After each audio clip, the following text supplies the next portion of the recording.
Anyways चलिए अब आगे बढ़ते हम लोग बात करने वाले हैं हर्ष बेनीवाल वर्सेस एजाज खान के बारे में। तो हर्ष बेनीवाल एजाज खान के ऊपर एक रोस्ट वीडियो अपलोड किया एंड एजाज खान काफी ज्यादा गुस्सा हो गए उनसे। जहां गाइस बेसिकली कल हर्ष बेनीवाल अपने चैनल में नया वीडियो अपलोड किए थे और डे विद नाजायज खान। टाइटल थंबनेल से ही आप लोग समझ सकते हो कि वो एजाज खान नाजायज वर्ड यूज कर दिया है पर एक roast comedy skit video upload किए थे। पहले इस वीडियो को देखने के बाद एजाज खान का इनिशियल रिएक्शन क्या था आप देख सकते हो।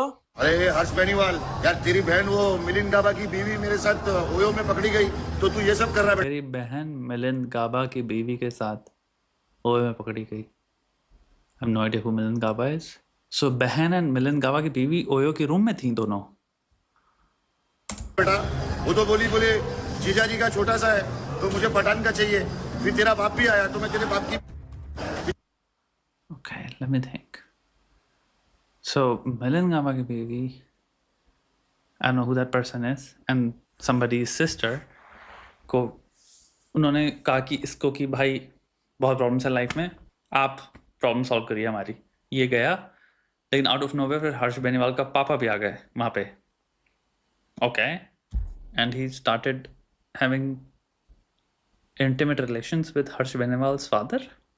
तेरा बाप तेरी मम्मी को भी लेके आया What is happening? भी लो और बाद में मेरे बेटे हर्ष बेनीवाल की। तेरी बहन को कुछ करना नहीं है, मैं पहले बोल रहा हूँ। तेरा जीजा जी छोटा सा लेके चल रहा है। हाँ बता रहा हूँ। एंड इसके बाद हर्ष बेनीवाल अपने इंस्टाग्राम में वही वीडियो से एक क्लिप को पोस्ट किए थे। तब एजाज खान फिर से एक एंग्री कमेंट किए थे। पहले आप वो क्लिप देख लो।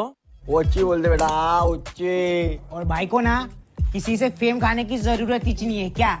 भाई ने बहुत इज्जत और बहुत फेम कमाया है फिटनेस इंडस्ट्री से। फिटनेस? हाँ तो भाई ने बहुत सारी ओवरवेट और अनफिट औरतों को फिट किए ले, मालूम क्या? क्या आपके जिम विम भी है? नहीं रे, ओपन में वर्कआउट। क्या है ना कि जब भी मैं ऐसे रोड पे निकलता हूँ ना, वैसे सारी औरतें मेरे को देख के भागने लग जाती हैं और अपनी आसपास वाली औरतों को भी मोटिवेट करती है कि भागो भागो। चले 2 महीने में ना 40 औरतों को भागने की आदत डाली है मैंने। तो इसके नीचे भी एजाज खान एक इनअप्रोप्रिएट कमेंट डाले, तेरी घर की सारी औरत लोग को मैं ही फिट किया हूं। एंड ऑफ कोर्स यार एजाज खान की तरफ से ये जो रिप्लाईज आए बहुत ही इमेच्योर एंड बहुत ही ज्यादा इनअप्रोप्रिएट लगे लोगों को। सम्राट भाई भी काफी ज्यादा गुस्सा होकर ये कहे, भगवान कसम इसको जेल में डलवाया जाएगा जल्द से जल्द, प्रॉमिस। एनीवेज चलिए अब आगे बढ़ते हम लोग बात करने वाले। Okay this is the whole thing. तो मेरे को सिंपल सा प्रश्न तुमसे पूछना है, इन परसीविंग रियलिटी तुम किस स्केल पे ऑपरेट कर रहे हो यार? 3 स्केल लेते हैं, ठीक है, सिंपल। एक स्केल हो गया सबसे नीचे का, सबसे निचला, सबसे घिनौना, सबसे घटिया, सबसे लीचड़, सबसे ज्यादा इंफीरियर स्केल है वो भसड़ का स्केल, जहां पे आप सेकते हो हाथ, यही सुनते हो या अपने दोस्तों से बातें करते हो, आपको एक्चुअली में फर्क पड़ता है। इसके ऊपर एक स्केल हो गया जो आप कह सकते हो थोड़ा सा क्लेवर इंसान का, फोकस्ड इंसान का, प्रमोशन बेस्ड इंसान का, स्मार्ट इंसान का स्केल है। Their focus toward their goals.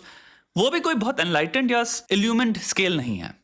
वो भी हो सकता है ग्रीड के लिए काम कर रहे हो, मटेरियलिज्म के लिए काम कर रहे हो, उनको सब चीजें फर्क नहीं है, बट वो जोन्ड इन है, प्रोडक्टिविटी के लिए काम कर रहे हैं। और एक तीसरा स्केल हो गया जहां पे तुम कहते हो जितने भी तरह के डिस्ट्रैक्शंस बाहर एग्जिस्ट कर रहे हैं इस एक्सटर्नल दुनिया में, जिस भी तरह की वहम एग्जिस्ट कर रहे हैं जो चीर देंगे मेरी अटेंशन को, उनसे प्रोटेक्ट करने में मैं टाइम लगाऊंगा। मेरी जिंदगी में जितनी गहराई से मैं अपने आप को जान सकता हूं, जाता चला जाऊं और परास्त करता चला जाऊं, क्योंकि कुल मिला के तुम्हारे अंदर भी बहुत सारे ऑलरेडी भसड़ है, बहुत लेवल पे ऑलरेडी भसड़ है। तुम बहुत लेवल के झूठ भी बोलते हो अपने आप से और बहुत सारा काम करना है तुमको। व्हाट टू थिंक इस हद तक तुम्हें सिखा दिया गया है जिसकी कोई हद नहीं है, तो उसको भी रिपेयर करना है। In unlearning what to think, in learning how to think and what are the appropriate ways to think, what amount of biases जो मेरे दिमाग में एग्जिस्ट करते हैं, क्या प्रेजुडिसेस हैं। मैं जब सबसे नीचे वाले स्केल में ऑपरेट करता हूं तो वो भी मैं हूं, तो वो कौन है और मैं क्या बन जाता हूं? मेरा सेकंड स्केल पे उससे रिश्ता क्या है? क्या फर्स्ट स्केल की वजह से मैं सेकंड स्केल पे नहीं पहुंच पा रहा हूं, या सेकंड स्केल से भागने के चक्कर में मैं फर्स्ट स्केल पे जाता हूं? बेहतर क्वेश्चन है। और यहां तुम ये प्रश्न पूछते हो, तुम स्केल 3 में ऑपरेट करने लग जाते हो, क्योंकि तुम अब एक आई की दुनिया में आ गए, सेल्फ इंट्रोस्पेक्शन की दुनिया में आ गए। एटलीस्ट आई को तुम इंस्पेक्ट कर रहे हो पहली बार, इस मैं नाम के फिनोमिनॉन को। क्या है ये, कितना झूठा है इसमें, कितने झूठ इन्वॉल्व हैं। तो मैं कहूंगा भाई जो सबसे इंफीरियर लेवल है, कोशिश करना ये देखने का कि मेरा इससे रिश्ता क्या है इसके अंदर जो मुझे खींचता है। एक लेवल ऑफ शॉर्टन-फ्रॉइड हो सकता है, एक लेवल ऑफ कॉमेडी हो सकती है, एक लेवल ऑफ ह्यूमर हो सकता है। अब उसको परसेंटेज में देखो कितना है। पॉइंट इज आई थिंक ये चीजें कभी खत्म नहीं होने वाली। एक दिन तुमको ही उठना पड़ेगा। उठो अब इससे। इस वीडियो को एग्जाम्पल की तरह रखो कि मैं ये जो हो रहा है, जो भी भ्रमण है, जो भी जो दिख रहा है मुझे, सर्कस है, मैं क्या हूं इसमें और मैं क्या बन जाता हूं जब मैं इसमें एंटर कर जाता हूं। जब तुम कमेंट करते हो तो तुम बन जाते हो उसमें, तुम पार्ट हो। अब प्रश्न पूछो वो क्या है, मेरा ही अंश है, वो अंश क्या है? ये फिलोसॉफिकल इंक्वायरी है। दूसरा एक प्रश्न बहुत खूबसूरत है, मेरा आइडियल अंश क्या है? ये तो बहुत सकता है स्टोइक फिलोसफी से आ रही है, ग्रीक फिलोसफी से आ रही है। What is my ideal self? What is it composed of? What does it look like? क्या मेरी आइडियल सेल्फ, जो मैं कहूंगा मेरा जो हीरो वर्जन है मेरे दिमाग में, वो क्या इंटरफेस करेगा इस चीज से? क्या मैं उसको देखता हूं ये सब करते हुए? अगर मैं उसको कहीं ये सब करते हुए देखूं तो मुझे शर्म आएगी।